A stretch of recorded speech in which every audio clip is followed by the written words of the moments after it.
नमस्कार दोस्तों, आप सभी का स्वागत है हमारे इस यूट्यूब चैनल पर। आज हम जिस बुक की समरी आपको बताने जा रहे हैं, उस बुक का नाम है मास्टर यूर इमोशंस। इसके लेखक हैं थिबाउट म्यूरिस। तो आइए चलिए चलते हैं हम अपने पुस्तक की ओर। दोस्तों, हमारे अंदर आमतौर पर 6 सामान्य भावनाएं होती है, जिन्हें हर कोई पहले से ही जानता है। उदाहरण के लिए खुशी, उदासी, डर, घृणा, गुस्सा और आश्चर्य। इन 6 भावनाओं में से आप डर से संबंधित होते हैं, क्योंकि हम सभी किसी न किसी चीज से डरते हैं। चाहे वह माता-पिता को खोना हो, नौकरी खोना हो, या अवसरों को खोना हो, या पैसा खोना हो, या अपने परिवारजन को खोना हो। इस सूत्र का प्रयोग मास्टर यूर इमोशंस के लेखक थिबाउट म्यूरिस ने किया है, जो बताते हैं कि प्रत्येक व्यक्ति को अपनी भावनाओं पर नियंत्रण कैसे रखना चाहिए। दोस्तों, हम सभी जानते हैं कि मनुष्य के पास नकारात्मक और सकारात्मक विचार होते हैं। अब जैसा कि लेखक कहते हैं, आप अपने विचारों को नियंत्रित नहीं कर सकते, लेकिन आप यह नियंत्रित कर सकते हैं कि क्या देखना है और क्या नहीं। यदि आप नकारात्मक भावनाओं से निपटने में संघर्ष करते हैं, या यह जानना चाहते हैं कि भावनाएं कैसे काम करती है और आप उन्हें अपने व्यक्तिगत विकास के लिए एक उपकरण के रूप में कैसे उपयोग कर सकते हैं, तो यह पुस्तक आपके लिए ही है। तो आइए हम सब मिलकर इस पुस्तक का अन्वेषण करते हैं। मैं आपके बारे में नहीं जानता, लेकिन मैंने डर और प्यार के कारण बहुत सारे निर्णय लिए हैं। काश मैं यह पुस्तक पहले पढ़ पाता, लेकिन प्रत्येक निर्णय ने मुझे बहुत कुछ सिखाया है। ऐसा लगता है कि गलतियां करना ठीक है, लेकिन बार बार वही गलतियां दोहराना ठीक नहीं है। प्रत्येक असफलता आपको कुछ न कुछ सिखाएगी। आपको बस उससे सीखना है और आगे बढ़ते रहना है। आगे बढ़ने का यही एकमात्र तरीका है, अन्यथा आप एक ही क्षेत्र में फंस जाएंगे और उससे बाहर निकलना मुश्किल हो जाएगा। वैसे दोस्तों, पुस्तक को 4 भागों में विभाजित किया गया है। भाग 1, आप जानेंगे कि आप नकारात्मक पर ध्यान केंद्रित करने के लिए क्यों तैयार हैं और इस प्रभाव का मुकाबला करने के लिए आप क्या कर सकते हैं। आप यह भी जानेंगे कि आपकी मान्यताएं आपकी भावनाओं पर कैसे असर डालती है। अंत में आप जानेंगे कि नकारात्मक भावनाएं कैसे काम करती है और वे इतनी पेचीदा क्यों हैं। भाग 2, आप समझेंगे कि आपका शरीर, आपके विचार, आपके शब्द या आपकी नींद आपके जीवन में क्या भूमिका निभाते हैं और आप अपनी भावनाओं को बदलने के लिए उनका उपयोग कैसे कर सकते हैं। भाग 3, आप यह भी सीखेंगे कि अपने मन को अधिक सकारात्मक भावनाओं का अनुभव करने के लिए कैसे तैयार करें। भाग 4, आप जानेंगे कि आप डर या अवसाद जैसी भावनाओं का अनुभव क्यों करते हैं और वे कैसे काम करती हैं। फिर आप जानेंगे कि उन्हें विकसित होने के लिए कैसे इस्तेमाल किया जाए। भय जो आप अनुभव कर सकते हैं। प्रकृति में एक नियम है, चीजें या तो बढ़ती है या मर जाती है। यही बात इंसानों पर भी लागू होती है। जब इंसान अपने आराम के दायरे से बाहर नहीं निकलता, तो वह अंदर ही अंदर मरना शुरू कर देता है। अपने साथ ऐसा न होने दें। जैसा कि बेंजामिन फ्रैंकलिन ने कहा था, कुछ लोग 25 साल की उम्र में ही मर जाते हैं और उन्हें 75 साल की उम्र तक दफनाया नहीं जाता। अस्वीकृति का डर, आपको कोई अस्वीकार न कर दे, इसका डर है। यह किसी खास समूह से शारीरिक अस्वीकृति हो सकती है, लेकिन आमतौर पर यह छोटी बात है।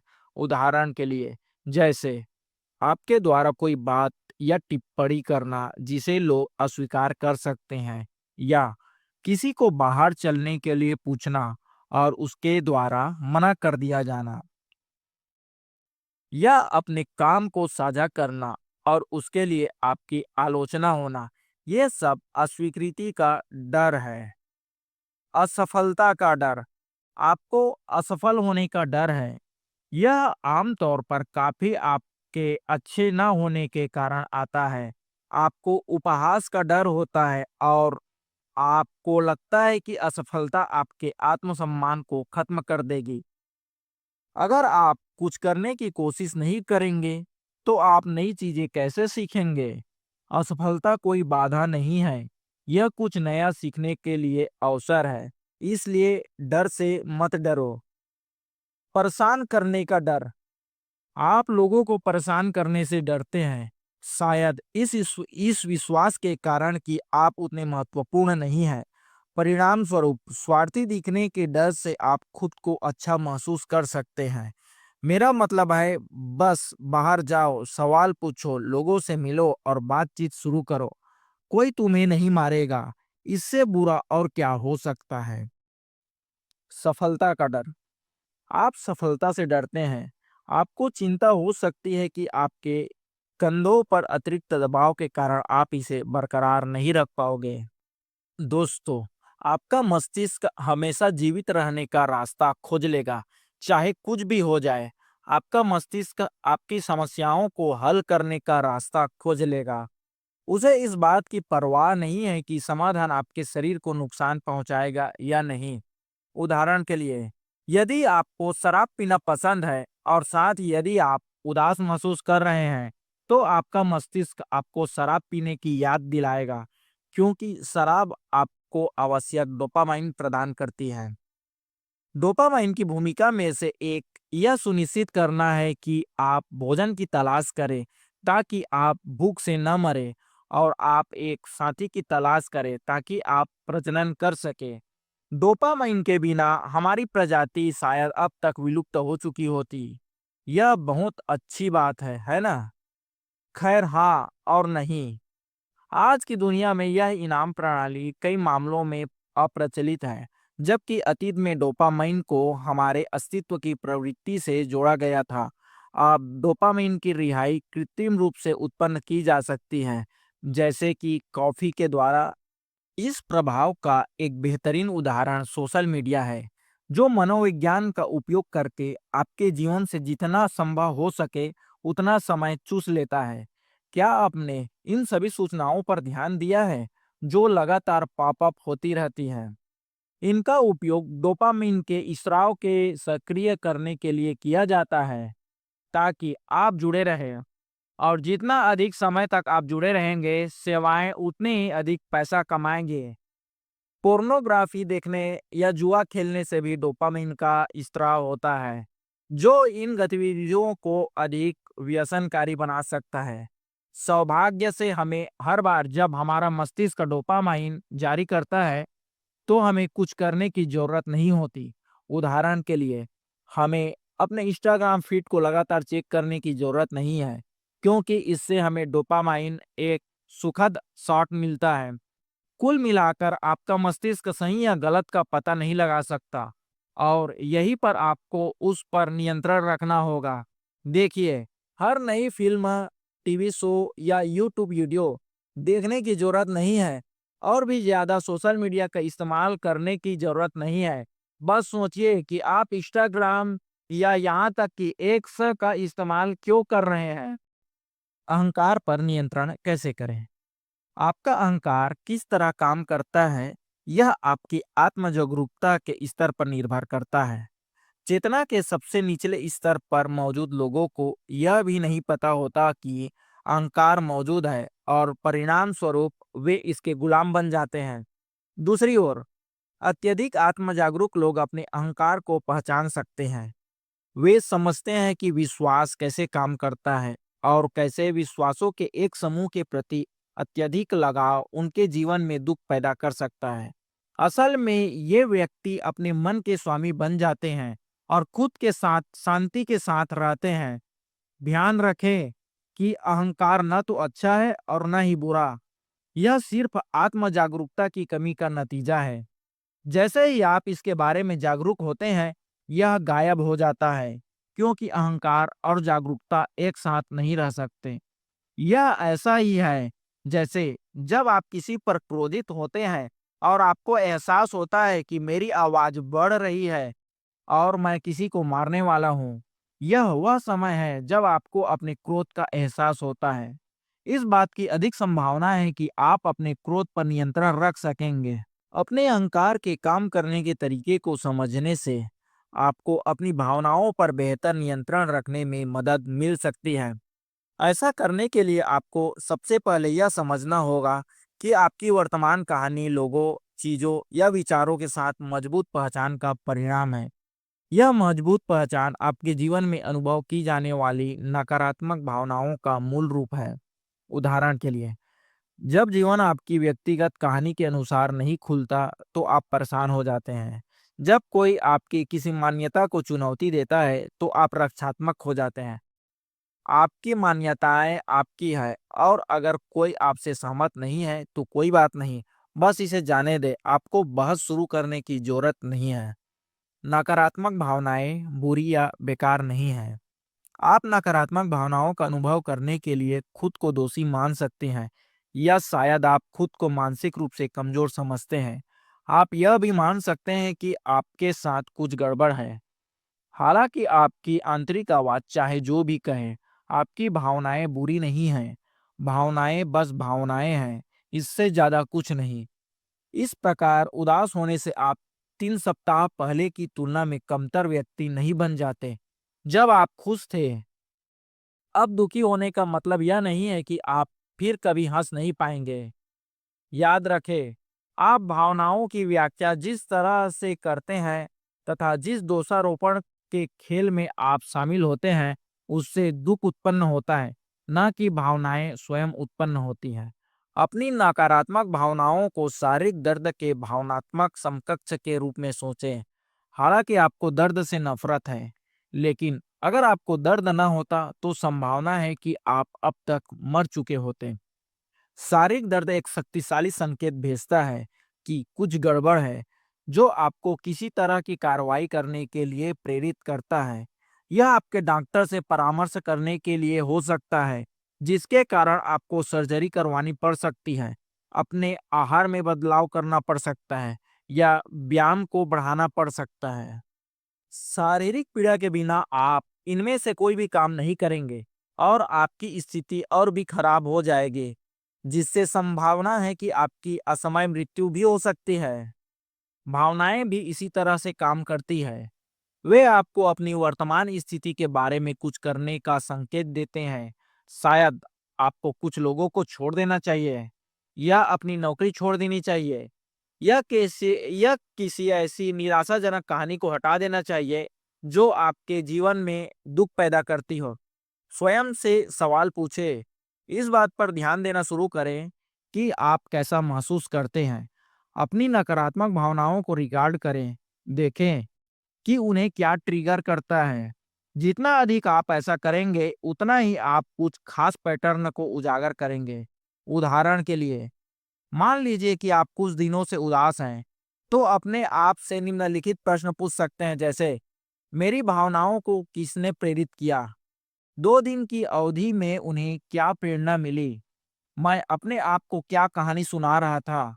मैं अपनी मंदी से कैसे और क्यों बाहर निकला? मैं इस प्रकरण से क्या सीख सकता हूँ? इन प्रश्नों के उत्तर देना अमूल्य होगा, और भविष्य में इसी तरह की समस्याओं से निपटने में आपकी बहुत मदद हो सकती है।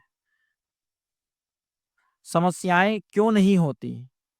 यदि हम एक कदम आगे बढ़कर वस्तुपरक दृष्टि से वास्तविकता को देखें, तो हम यह कह सकते हैं कि समस्याएं वास्तव में अस्तित्व में नहीं हैं। इसका कारण यह है, जिस पर आप ध्यान नहीं देते वह अस्तित्व में नहीं होती। कोई समस्या तभी अस्तित्व में आती है जब आप उस पर ध्यान देते हैं। आपके दिमाग के नजरिए से जिस पर आप कोई विचार नहीं करते, वह अस्तित्व में नहीं है। आइए एक काल्पनिक उदाहरण लेते हैं। कल्पना कीजिए कि आपने अपने पैर खो दिए हैं। अगर आप इस तथ्य को तुरंत स्वीकार कर ले और इसके बारे में कोई विचार न करें, तो कोई समस्या नहीं होगी, और इस तरह कोई मानसिक पीड़ा भी नहीं होगी। बस आप वास्तविकता में रह रहे होंगे। समस्या केवल समय में ही मौजूद होती है। समस्या केवल अतीत या भविष्य में ही मौजूद हो सकती है, और अतीत और भविष्य कहाँ मौजूद है? आपके मन में।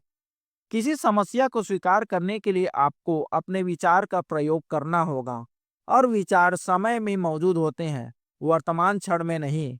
किसी समस्या के अस्तित्व में आने के लिए उसे समस्या के रूप में लेबल किया जाना आवश्यक है। समस्या तभी अस्तित्व में आती है जब आप किसी स्थिति को समस्या के रूप में देखते हैं, अन्यथा कोई समस्या है ही नहीं। अपने शरीर और अपनी भावनाओं के साथ फिर से जुड़े। व्यायाम, जैसा कि मैंने पहले कहा, व्यायाम आपके दिमाग को शांत करने और अपने शरीर से जुड़ने का एक शानदार तरीका है और इसका आपके मूड पर सकारात्मक प्रभाव पड़ता है। ध्यान करें। ध्यान आपके मन का निरीक्षण करने और अपने विचारों के साथ इतनी अधिक पहचान करना बंद करने का एक प्रभावी तरीका है। ध्यान बस एक ऐसा साधन है जो आपको अपने मन में खो जाने के बजाय विचारों, भावनाओं और संवेदनाओं का अवलोकन करके वास्तविकता से फिर से जुड़ने में मदद करता है। गतिविधि, व्यस्त रहने से आप अत्यधिक सोचने से बच सकते हैं। अपने अवसाद को लगातार नकारात्मक विचारों से भरने के बजाय अपना ध्यान किसी और चीज पर केंद्रित करें। दूसरों पर ध्यान दें। जैसा कि डेल कार्नेगी की पुस्तक how to stop worrying and start living में बताया गया है, अल्फ्रेड एडलर अपने मेलानचोलिया रोगियों से कहा करते थे, यदि आप इस नुस्खे का पालन करते हैं तो आप 14 दिनों में ठीक हो सकते हैं।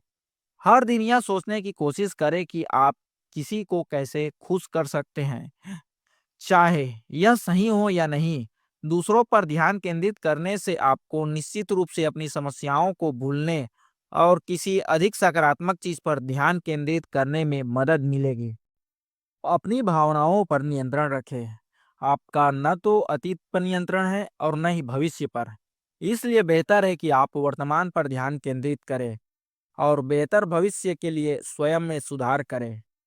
डर से कोई लाभ नहीं होता, इसलिए अपने कार्यों के प्रति सजग रहें और चीजों को उनके वास्तविक रूप में देखें। किसी और के विचारों के कारण कभी दुखी ना हो। डोपामाइन आपको खुश तो करता है, लेकिन इसे नियंत्रित करना सीखें, अन्यथा एक दिन ऐसा आएगा जब डोपामाइन आपके जीवन को नियंत्रित करना शुरू कर देगा। अपने शरीर और मन का ख्याल रखें ताकि यह आपके लिए काम कर सके, अन्यथा वह दिन आएगा जब आपको व्यायाम और स्वस्थ भोजन खाने के महत्व का एहसास होगा। अभ्यास के साथ आप अपने आप को विचारों से दूर रखना सीखते हैं, उनकी शक्ति और उनके प्रभाव को कम करते हैं। इसका मतलब यह है कि दीर्घावधि में बाहरी घटनाओं का आपके खुशी के स्तर पर न्यूनतम प्रभाव पड़ता है। लोग आपके बारे में क्या सोचते हैं, इससे आपका कोई लेना देना नहीं है। क्या आप विश्वास करते हैं कि एक दिन आप अपना सपना पूरा कर लेंगे और अंततः खुश रहेंगे? समस्या केवल समय में ही मौजूद होती है। समस्या केवल अतीत या भविष्य में ही मौजूद हो सकती है। और अतीत और भविष्य कहाँ मौजूद है?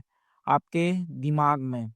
किसी समस्या को स्वीकार करने के लिए आपको अपने विचारों का उपयोग करना चाहिए और विचार समय में मौजूद होते हैं, वर्तमान क्षण में नहीं। लोग अक्सर ऐसा करते हैं, वे नकारात्मक भावनाओं को पकड़कर समय बर्बाद करते हैं जिनका कोई मतलब नहीं होता, क्योंकि वे उन्हें छोड़ नहीं पाते।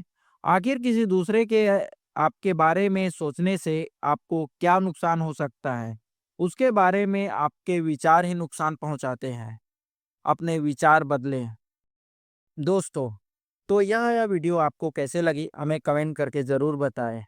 अगर अच्छा लगा होगा तो हमारे वीडियो को लाइक और चैनल को सब्सक्राइब ज़रूर करें और अगला वीडियो किस बुक समरी पर बनाया जाए हमें कमेंट ज़रूर करें।